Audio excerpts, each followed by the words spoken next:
Good morning and a very warm welcome to Frugalfull. Hope you've had a fantastic August. Now, what did I call? My brain is still very sleepy. It's very early in the morning, and as you can probably hear in the background, there's a bin lorry out there emptying the wheelie bins. They come first thing in the morning, and I've been up since mega early. August, that's it. Yeah. Just my brain was still in the land of nod there. August's awesome budget, that's the name for this no and low spend month. August's awesome budget. So I hope your August budget has been awesome. I hope things have been going well for you with no or low spend if you're doing that, or just budgeting in general, frugality in general. And if it's your first time here, big welcome and thanks a million for watching the vid. I hope you enjoy. Really, this is just, this isn't the actual August awesome budget video going over the whole month. Sorry for the background noise. So in 2 weeks' time will be the actual video about how August has gone with the budget. I'm on a no and low spend year right now, just to say, so I'm keeping my spending as low as possible and within certain sinking fund categories and weekly food and essentials budget. So that's what this video is all about. It's related to sinking funds. 2 wee seconds. So if you've seen videos I've done in the past, then you'll know that I have 10 sinking funds that I use. Let's see if I can remember them off by heart. There's ones that run through the year that I don't tap into often, but I'm hoping by the end of each year I've built up enough to pay for what's needed. So they are things like the vets, swimming. So hopefully by next summer I would have the funds to buy a swim pass. So vets, swimming, Christmas, birthdays and just general gifts.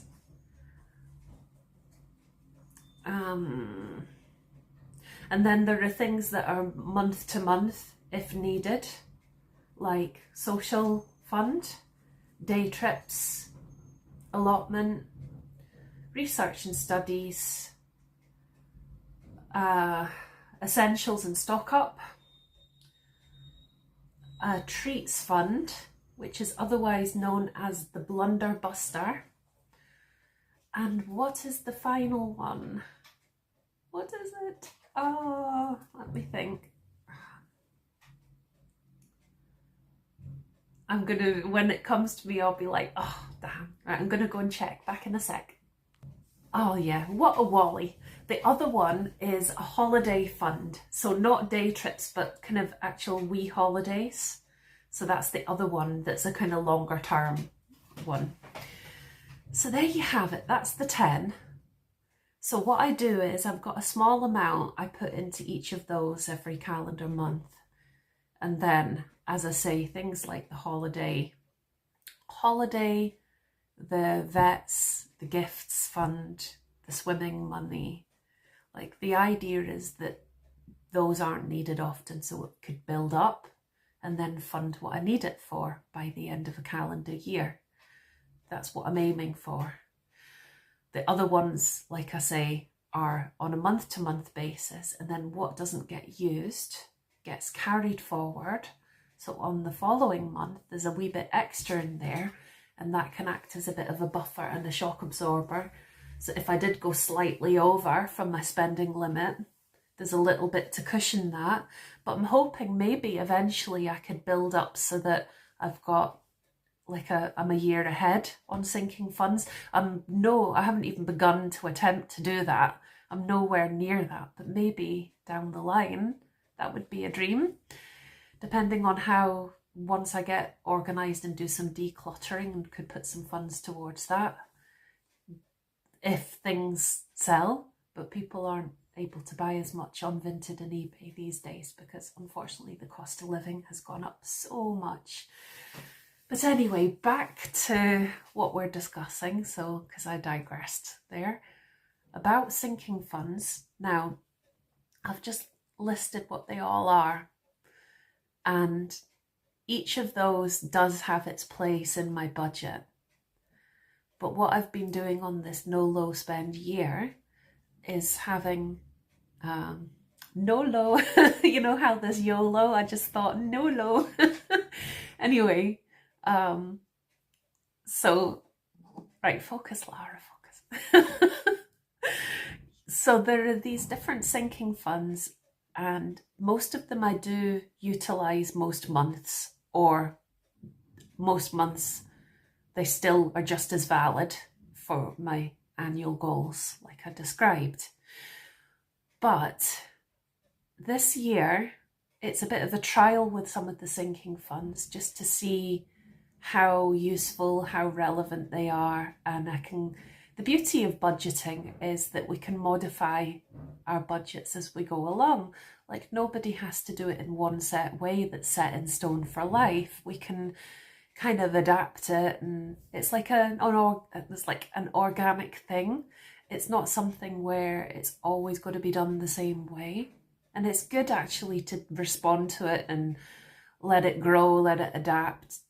Hopefully grow because grow because funds grow. That's the goal, the dream. But anyway, I have been monitoring my sinking funds through the year, which I've chatted about a little bit before. So I have a research and studies sinking fund. It's only £5 it's only £5 a month now that I'm putting into it these days, these more recent months. And I have used the sinking fund a bit. I've used it this year for things like stationery. I've used it for things like paper, some books, particularly Nessie related books, because monstery, mythology type things really interest me. And also some environment related books, because that's an area of study that really interests me. However, £5 a month is not necessary. I don't think going forward from next year that I'll keep a research study sinking fund at the moment. I'll probably just tie it in with general treats money. So if I had a book that I'd love to buy, it could just come out of the treats fund, and maybe in the future I'll reintroduce it, we'll see. But I had a bit of a balance that's carried over and built up a little bit. I think I had £15 that had built up in the research studies. So, oh no, hold on, is that right? Yeah, I think it's 15. Oh, that's right. Yeah, because, but that also includes September because I've been organised and I had a little bit of spare left over. So, funds. So I decided to just get a month ahead on, because it's only a very small sinking fund. I've already put September. So yeah, it's 15 for July, August, September, because I haven't needed to use that sinking fund. The other sinking fund that I would normally use most months. So research studies is one that I don't think is really going to be as relevant moving forward, because the books and different things, they can just come out of the Blunderbuster treat fund, and things like stationery. I should have enough stationery to last, but say I needed biros, that can come out of the essentials and stock up fund. So it's not really that useful a category for me moving forward at the moment. But the allotment still is a very relevant and important sinking fund going forward. But it's just that this year, it's not really been such a relevant fund because of this accident and this injury. I'm going to have to really scale back how I garden and what I can manage to do. I've done hardly anything really this month. and or even not just this month but this year in general, I've not really been able to manage much, but I'll still keep doing it. But I've got to just figure out how I'm going to adapt. Probably a lot of things in pots and raised beds and on a smaller scale, lots of smaller scale things rather than big things. But long story short is I've not actually really needed to spend from that sinking fund as much as I thought. I do need a wheelbarrow, but I don't know yet. Even for that, I've just been using a small barrow thing and not able to even put much in it at a time because I can't lift, and yeah, so we'll see. So at some point I might buy a small wheelbarrow with the sinking fund, but at this point it's not really been something I've needed to tap into, and each month it gets replenished, and I could save up for something bigger if I needed to, but at this stage the money's not needed. So I think I had about, what was it, I had about 20 I think in there, or yeah, something like that I have. But what I've decided to do is I've decided to use these two sinking funds to fund some essential stock up items. So my budget for August for essential stock up wasn't enough. There are things on the wish list that I needed, and what I've decided to do is let the allotment and the research study sinking fund, I've moved those balances over so that they can be part of essentials and stock up for August, and they've funded two essential stock up items that I needed from the wish list that I saw in the middle of Lidl, which is a great place to go, and they were just such good opportunities. I couldn't pass it up, and it's been money well spent. So the first one, now I do have an iron, but it's a bit naff, and with my arm using a traditional iron, I find it uncomfortable, sore, and it's just not that great. And I was actually just chatting to my mum about this the day that I found this. It's so strange. I was saying to her, it would be so great to, I wonder if they do steamers for ironing rather than the horizontal iron. I used to volunteer in a charity shop many moons ago, and I used to, it was like a big giant cylinder with the hot water. It was a bit more like a wallpaper stripper kind of thing, and it's steam, but it was just so much more practical, I thought. But anyway, in the middle of Lidl, I found this amazing steamer. It looks brilliant. So I've decided to give it a go. I think it's going to make life a lot easier. With my hand, it's going to be much easier using this. It'll be quicker, just more convenient. I really don't like ironing, but at the end of the day, sometimes it's got to be done. But rather than having to get an ironing board out and trying to lift that and sort that and everything, I think this is just going to be a real godsend. And it was $24.99, which is amazing. I thought it was worth every penny. The other thing I got is a digital scale, because I had an old, I had an old manual scale that was a freebie from the bartering group. If you don't know what I'm on about, if you have a look in my playlists, there's a video, two videos really, I suppose, about bartering and how it's a great frugal alternative to buying. But it cost me nothing, but it's not a very good scale. It's really not. I've just been making do with it, but I decided, since I'm taking it seriously about wanting to get some weight off, but I want to know where I stand and actually have an accurate scale. And it was only $9.99 for a decent digital scale. And I thought that is worth it.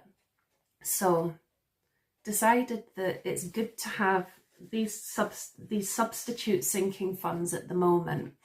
The allotment will be properly an allotment one once I'm kind of up and running a bit better.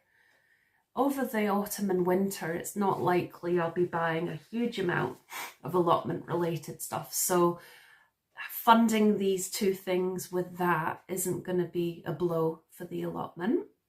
And the scales and the thing are just going to be really help me make life easier. Excuse me, I've got a super itchy nose right now.